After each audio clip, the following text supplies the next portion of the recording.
السلام علیکم دوستو۔ اچھا، مجھے آج ایک بہت ہی اہم موضوع کے اوپر بات کرنی ہے۔ یہ موضوع ہے نور مقدم قتل کیس۔ آپ کو یاد ہوگا کہ 20 جولائی 2021 کے دن نور مقدم کو بہت برے طریقے سے قتل کیا گیا اور ان کو اس سے پہلے ریپ بھی کیا گیا اور تشدد کا نشانہ بھی بنایا گیا۔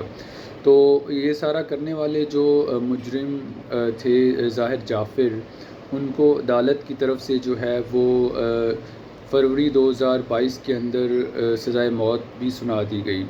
جس کے بعد وہ اپیل میں چلے گئے اور ہائی کورٹ نے بھی جو ہے وہ سیشن کورٹ کا فیصلہ برقرار رکھا۔ پھر وہ سپریم کورٹ میں چلے گئے۔ اب 1.5 سال ہونے کو ہے۔ سپریم کورٹ جو ہے ہماری سب سے بڑی عدالت ہے ملک کی، اس نے ابھی تک اس کیس کو ٹیک اپ نہیں کیا۔ حالانکہ چیف جسٹس قاضی فائز عیسیٰ جو اس سے پہلے چیف جسٹس تھے، ان سے یہ امید کی جا رہی تھی کہ وہ ضرور اس کیس کو ٹیک اپ کریں گے۔ اور عمومی طور پر ہوتا یہ ہے کہ جب بھی اس طرح کا کوئی کیس جو سپریم کورٹ میں آتا ہے تو 1 یا 2 سماعتوں کے بعد ہی اس کے اوپر فیصلہ سنا دیا جاتا ہے، لیکن ظاہر ہے یہاں پہ تو اس کی سماعت ہی نہیں ہو سکی۔ اس کی وجہ یہی تھی کہ سپریم کورٹ بہت زیادہ جو ہے وہ سیاسی مقدمات کے اندر ہی مصروف رہی، اور ہمیں آئے روز جو ہے وہ سیاسی مقدمات کی سماعتیں تو دیکھنے کو ملتی رہیں، لیکن اس معاملے کو ٹیک اپ ہی نہیں کیا گیا۔ اب جب کہ حکومت کے مطابق جو ایک بڑی وجہ تھی عام لوگوں کے مقدمات نہ سنے جانے کی سپریم کورٹ میں، اس کے حل کے لیے انہوں نے آئینی بینچ بھی تشکیل دے دیے گئے ہیں اور نئے چیف جسٹس یحییٰ آفریدی نے حلف بھی اٹھا لیا ہے۔ تو ہم امید کرتے ہیں کہ وہ اب اس کیس کو ضرور ٹیک اپ کریں گے اور اس کے اوپر جو ایک سزا دی ہوئی ہے ظاہر جعفر کو اس کیس کے اندر، اس پہ ضرور جو ہے وہ اسی کو برقرار رکھیں گے اور ان کو سزا کے اوپر عمل درآمد بھی کیا جائے گا۔ دوسرا پہلو اس کیس کا ایک یہ بھی ہے کہ جب تک سوشل میڈیا کے اندر اس کیس کے اوپر جو ہے وہ بات ہوتی رہی، تب تک اس پہ ایکشن بھی ہوتا رہا۔ جیسے ہی تھوڑا ٹائم گزر گیا تو سوشل میڈیا چونکہ بہت جلدی اس کے اوپر خبریں جو ہیں وہ آتی رہتی ہیں، تو وہ پھر اس کے بعد سے جو ہے وہ کوئی اس کے اوپر جو ہے ہمیں ایکشن بھی دیکھنے میں نظر نہیں آیا۔ اگر سوشل میڈیا پہ اس پہ مسلسل بات ہوتی رہتی تو ہو سکتا ہے سپریم کورٹ کے اوپر بھی دباؤ آتا اور وہ بھی اس کیس کو ٹیک اپ کرتے اور جو ہے یہ منطقی انجام تک یہ کیس پہنچتا اور جو ظاہر جعفر ہے ان کی سزا پر عمل درآمد بھی ہوتا۔ لہٰذا ہمیں کوشش یہ کرنی چاہیے کہ اس طرح کے جو کیسز ہوتے ہیں ان کے اوپر بات ہم کرتے رہیں جتنا بھی ہو سکے، کیونکہ اس طرح کے کیسز صرف یہ کیس کا معاملہ نہیں ہوتا۔ ابھی جو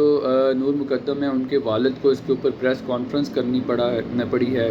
اور انہوں نے جو ہے وہ اپیل کی ہے کہ اس کے اوپر ایکشن لیا جائے، اس کو سپریم کورٹ جو ہے وہ سماعت کرے اس کیس کی۔ تو اس میں انہوں نے یہ بھی بتایا ہے کہ جو ان کو ظاہر جعفر اور ان کی فیملی کی طرف سے بہت دفعہ یہ آفرز بھی کی گئیں کہ آپ جو ہیں وہ کوئی سیٹلمنٹ کر لیں کسی بھی طرح سے، لیکن ان کا کہنا یہ تھا کہ وہ سیٹلمنٹ تو بالکل بھی نہیں کریں گے، کیونکہ ان کی بیٹی کا یہ مسئلہ نہیں ہے، یہ مسئلہ اس ملک کی بہت ساری دوسری بیٹیوں کا بھی ہے۔ اگر اس کیس کے اندر وہ اس طرح کو سیٹلمنٹ کر لیتے ہیں اور ظاہر جعفر جو ہے وہ سزا سے بچ جاتے ہیں، تو یہ جو ہے بہت باقی ہماری جو بیٹیاں ہیں ان کے لیے بھی ایک بہت ہی بری ایک خبر ہوگی اور ان کے ساتھ بھی یہ زیادتی ہوگی۔ لہٰذا ان کا کہنا یہ ہے کہ اس کیس کو منطقی انجام تک پہنچنا چاہیے اور جو سزا ہے وہ ملنی چاہیے۔ تو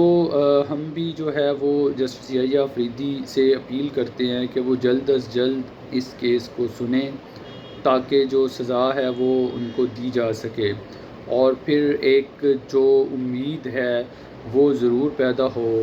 کہ جیسا بھی ہے ہمارا انصاف کا نظام، اس کے اندر جو ہے وہ اس طرح کا جب کوئی کیس ہوتا ہے تو ضرور کوئی نہ کوئی جو ہے وہ اس پہ سزا بھی ہوتی ہے۔ اس سے یہ بھی ہوگا کہ جو